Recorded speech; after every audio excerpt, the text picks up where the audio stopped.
Uh, this session, I think, is really the first hour of the next 15 years of a global campaign for community-led development. And I was at a session actually about Burkina Faso not too long ago when one of my favorite human beings on the planet really started a wonderful rant on community development. And I was inspired that said, maybe this actually could be a global campaign. We could get everyone on the board. And that terrifically articulate, passionate leader is our next speaker, Ritu Sharma. We have problems, she has solutions. She's the principal of Sharma Solutions. Ritu. Thank you. That's very sweet. So I'll try not to rant unless you want me to. I'm happy to rant. So again, I'm Ritu Sharma, formerly the president of Women Thrive Worldwide, and let me brag about Women Thrive a little bit. It's a great organization that really grounds its work with women at the village level in developing countries and kind of derives the advocacy agenda based on that. And so I came to really believe in community-led development by the conversations that I've had over many, many, many years with women at the village level. But I think on the community-led development front, we have a really long way to go. So, I mean, first of all, raise your hand if you were already convinced that community-led development is a really good thing and you'd like to see development move in that direction. Okay, so most of you are convinced. A few of you aren't, which is excellent. I'm glad that you're here. But one of our issues is that we usually talk to ourselves, right? And so here we are sitting in the World Bank spring meetings, and mostly we're talking to ourselves. So how do we make this a movement, right? How do we take all this incredible knowledge and practice, and I would venture to say something that we all intuitively know is right, because would we like someone from, say, France coming into our neighborhood and telling us that we ought to build our houses differently and we should, poop in different toilets than the ones that we use, and our children should go to a different kind of school? I mean, we all know that we would resent that. So why is it that we operate that way in other countries? It really doesn't make any sense. And if that's the case, then why is the dominant framework for development the one that it is, that it's very top-down, very expert-based, very, we need to have a peer-reviewed evidence, that this methodology, works. Taking the community's word for it is not enough. It has to be proven. So we live in a framework that is not the one that we're talking about. And we can talk about all day long sort of why is that and how do we get there, but I'm much more interested in how do we get out of this. So, community-led development, participatory rural appraisal, appreciative inquiry, integral human development, integrated human development, this whole framework has been around since the 1950s and 60s. It's been around a very, very, very long time. And yet, we still talk about it as if it's kind of new and on the fringe.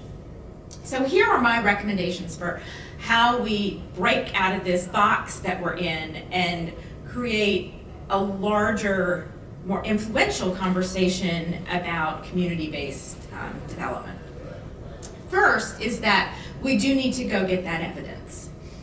We do need to do the research and show that actually integrated human development is far cheaper than a top-down led approach to agriculture.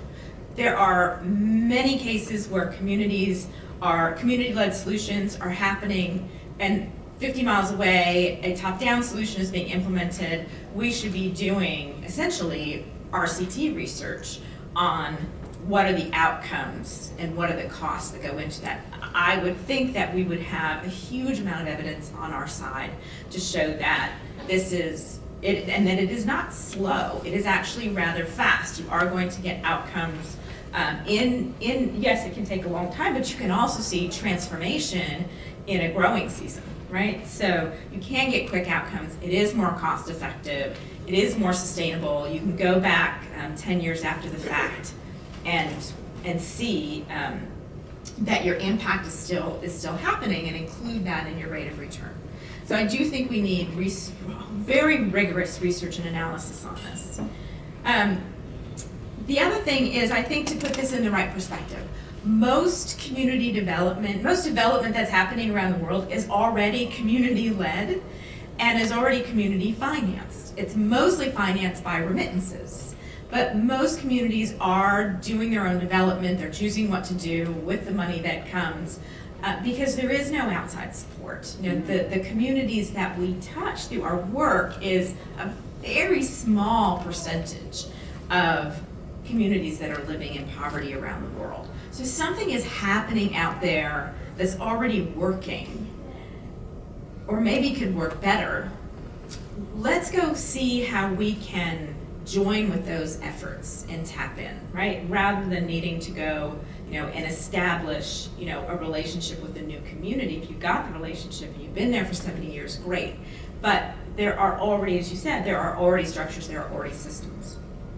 And then the last piece is that, in this town, there is a movement for reforming how assistance is done. And who does it? Where does the money go? What's the transparency? What's the accountability? I do think this kind of development needs a stronger voice in that particular movement. We have a movement that does talk about country-led development or locally led development, but this is not what they mean.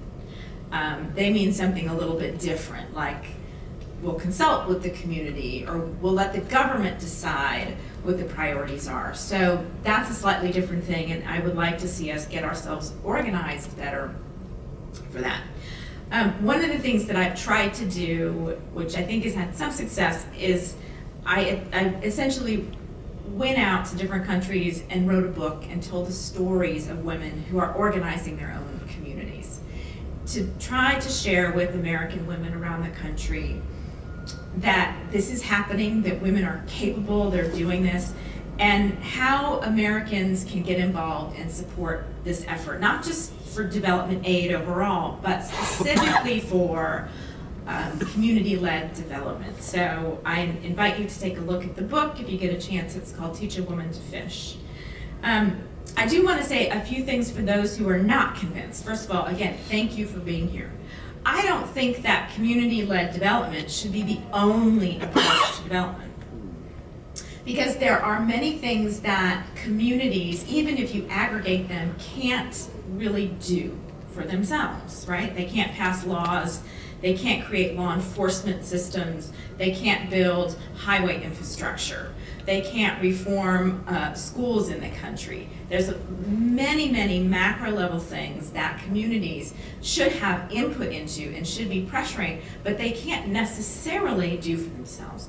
I do believe there are roles for institutions like the bank to work at scale, to work on these national level issues, infrastructure, education systems, health systems reform, justice system reform, that those are all really critical supports and pieces that communities need in order to pursue and be sustainable in their community-led development. And that was what I think our speakers were so eloquently saying about, you've got to take it out of the 15-kilometer radius and really influence the national system. So I don't want to see us in a relationship with friction with institutions like the bank or the IMF or the IFC. I think there is a very complementary role here, but we maybe need to get more specialization or encourage these institutions to focus on certain things and